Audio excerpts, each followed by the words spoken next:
பிடித்து மின்னலை பிடித்து மேகத்தில் துடைத்து பெண்ணென்று படைத்து வீதியில் விட்டு விட்டார்.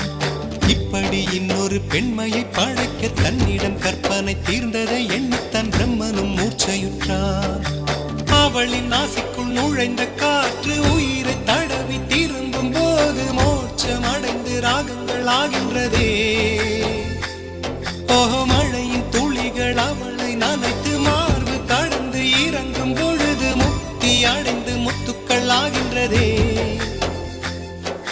மின்னலை பிடித்து மின்னலை பிடித்து